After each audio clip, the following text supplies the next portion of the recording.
Hello and welcome to Behind the Emotion. This is a video series where we are looking to empower your emotional evolution. I am Jade from Jade Coaching. I am a positivity coach and a nurse, a counselor, a yoga therapist. I'm a wife and a mum. I bundle all of my skills and my experience into these videos just for you. I also provide individual coaching packages, group classes, online events, retreats, all of which support you to move into the best version of yourself that you possibly can. And today I wanted to talk about anxiety. Anxiety in action. Now first, I just want to make a distinction between anxiety as a feeling, a normal human emotion, and clinical anxiety or a diagnosed disorder of anxiety. Today I'm going to be talking strictly about the feeling of anxiety as a normal human emotion that we all may experience at some point in our lives. And I wanted to talk about how anxiety could actually benefit you in your life. Now, some of you may hear that and think, I don't want anxiety to benefit me. I want to get rid of it from my life. But it can actually be good news to hear that anxiety can be a friend and an ally for you in your life.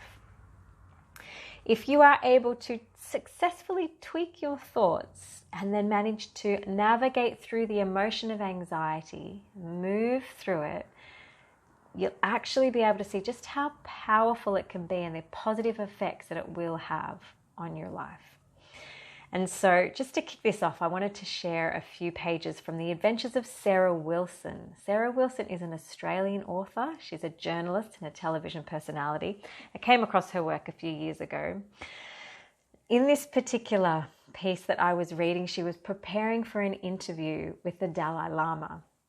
And she was instructed to ask him one question only.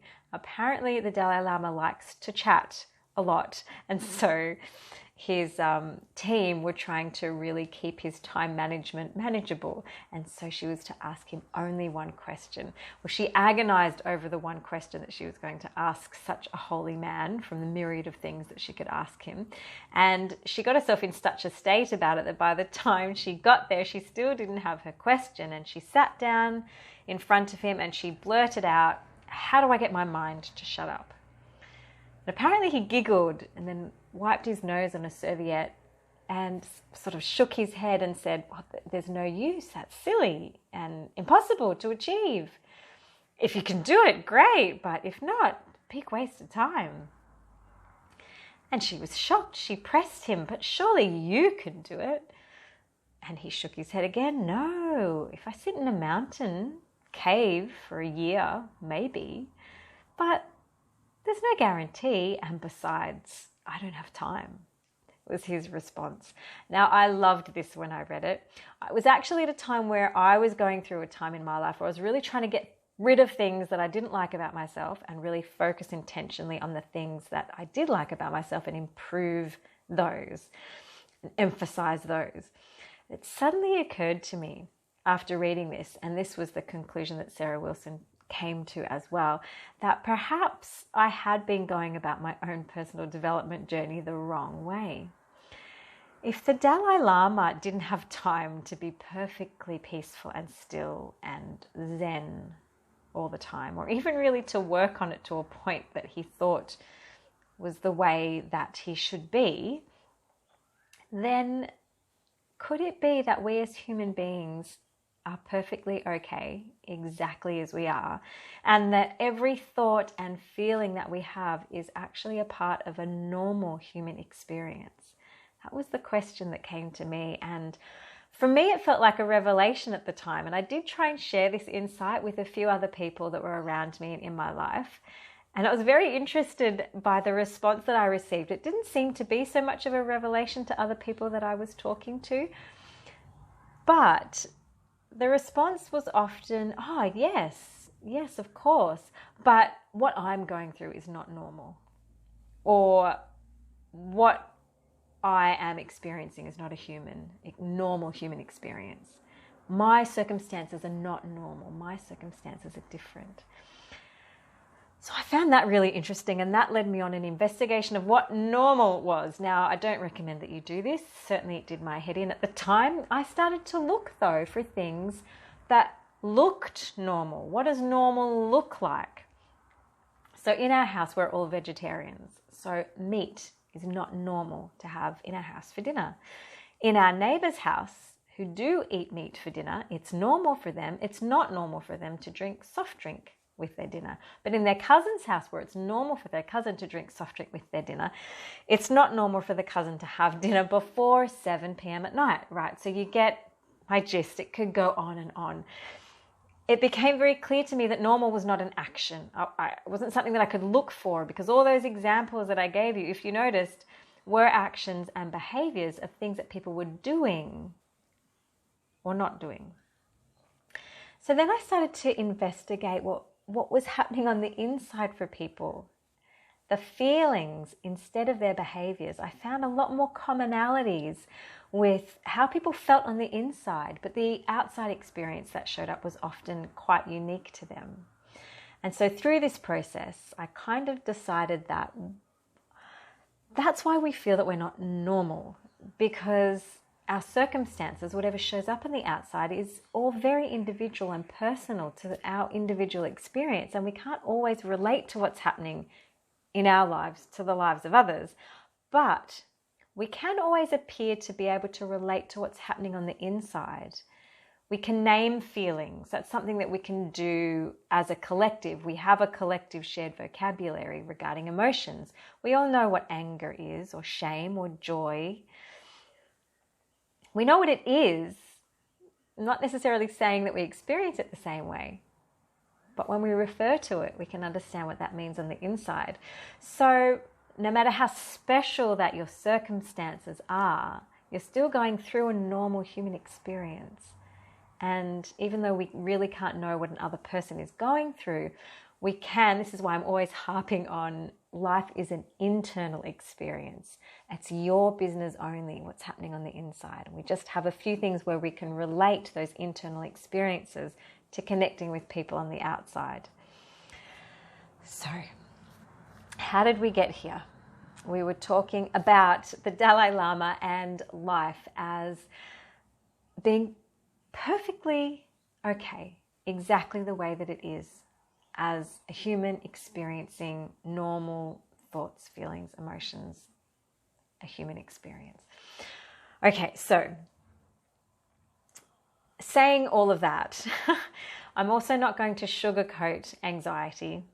I do understand, and from my own personal experience, it's not a pleasant emotion to experience. It can be hard, difficult, it can be painful. It can actually be very lonely, and it can come as an overwhelming sense that no one else on the planet actually has any idea what you're going through and how you're feeling. And that, of course, is not how we want normal to feel like. So often we want to get rid of it from our lives to be able to experience the more positive emotions and feelings that feel better. So how can we actually see anxiety as being a friend and a tool? What can we actually do with it? Let's start with, or go back to, where does it come from? Now, I do talk about in my videos how feelings come from our thoughts. Now, sometimes our nervous system, though, is so heightened, it is hard and possibly scary to really get to the bottom of what thoughts are happening behind the feeling of anxiety. So the first thing to do, first and foremost, before anything else, is to tend to yourself gently. This requires you to dial down your nervous system. If you are in a state where your nervous system is heightened, we need to dial it down. Now, this can involve some kind of regular activity that supports your parasympathetic nervous system, the rest and digest side of your nervous system, as opposed to that fight and flight nervous system. So I hope people are familiar with these terms. I won't be fleshing them out today, but if I can get them out correctly out of my mouth. Your sympathetic nervous system is the fight and flight response that ramps up your nervous system to try and protect and defend our survival, whereas the parasympathetic nervous system helps us to chill out and dial down. So whatever dialing down looks like for you, a regular activity is necessary to be able to achieve this on a regular basis. So yoga, meditation, reading a book, going for a walk, taking a deep breath 3 times a day, having a bath, however this looks like for you, it's something that you do. Did I already mention that you need to do it on a regular basis? It's very important to do regularly because this tunes your body into a more relaxed state of being so that that becomes your baseline. It's kind of no good engaging in these activities if you're already wound up and stressed. It's kind of like if you've been eating junk food for your whole life and then you start having a heart attack and you think, I need a salad to try and counteract the damage that's already been done and the acute episode is already happening.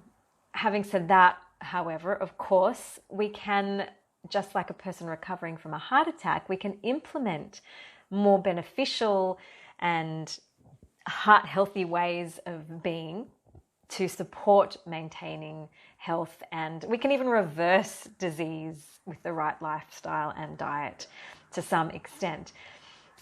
We can actually do the same for the nervous system that's burnt out and exhausted, but of course prevention is better than cure. So we want to actually start with learning how to dial down the nervous system on a regular basis. Now, where does anxiety come from? Well, this is actually more than I can fit into a bite-sized video, but I would like to give you today just one idea to consider. Now, anxiety, if you can just imagine, anxiety is like a red pin, exactly like that little red pin that you see when you plug in your location on your GPS. It tells you where you are. So anxiety is the pin drop, the little red pin drop, and that sends a message to your brain that you should not be here in this location. It shouldn't be like this. You should not be here. Things should be different. Things should be better. Now, however this shows up in your life, it always will stem from a thought that tells your senses, wrong location, something's not right, I don't know if I'm safe, things should be different, things should be better. Now, when I tell people that, when we're looking at unpacking their anxiety, this doesn't appear to be new information to most people, but they're not actually looking at anxiety from this perspective when they're experiencing it. And if your nervous system is already heightened, then it's going to be hard to stop and pull back your viewing lens and to be able to see the thoughts that are present. Which is why, as I said, first and foremost, it's important to dial down your nervous system on a regular basis. Because then when you do feel that feeling of anxiety arise, you'll be able to more effectively stop, pause, repeat what you already know, whatever you've got in place. Inhaling, smell the roses, exhaling, blow out the candle. You can clearly see the underlying thought behind that feeling is that things should be different. Things shouldn't be this way. I shouldn't be here. Things should be better. So we are going to unpack this even more in another video where I walk you through an operating manual for your brain. Yes, there is an owner's manual for your brain that has been developed and created by Dr. Paul Jenkins, my coach, whom I refer to regularly. It's called the positivity model. We're not going to talk about that today. We're going to just learn about being aware of the feeling of anxiety as it arises and then identifying that your brain is telling you things should be different. Now, I really challenge you to look at your anxiety straight in the eye and to actually look for that thought next time you're experiencing it. If it doesn't sound like the thoughts that I have mentioned, please let me know. Put it in the comments below. But ultimately, you know what? The more that you shine light in dark places, the more that you can see things for what they really are, and they begin to lose their power. They start to dissolve, start to break away. You might actually find that if you're brave enough to engage in an activity like being able to really look at your anxiety when it's coming up and try and identify those underlying thoughts, that this lightens your experience and it reveals the wizard behind the curtain, that it's not a big scary beast like you initially imagined, And through this process, you will actually be able to deal with your anxiety and imagine you can then embrace it and then release it. It is a process, but it can be done. If you are experiencing anxiety at an increased rate or frequency, then I ask you to consider these thoughts. What if everything was exactly as it should be right now? What if things were perfect, exactly the way that they are for you right now? What if life is happening for you, not to you? So just consider this before anything else and practice dialing down. You might find that that's all you need to make an internal shift with how you experience the emotion of anxiety. This is anxiety in action. This is actually anxiety doing its job for you. It's pin dropping you into the moment just for you to identify that you are safe, that you're going to survive in this world. It is your friend. It's doing its job perfectly just for you. Exhale. Now, if you are experiencing anxiety or anxious feelings in a way that's interfering with you being able to carry on independently with your regular activities of daily living, then I do encourage you to speak to a healthcare professional that you know and trust, because while anxiety is a normal human emotion, it should not be the only one that is present for you in your life. So remember, you can always feel free to reach out to me as well. Let me know how you're traveling. I would love to hear how you're working on your dialing down. That's all I've got for you on anxiety in action this week. I do hope that you can remember to keep it soft, keep it simple, and always remember to exhale. I'll see you next week.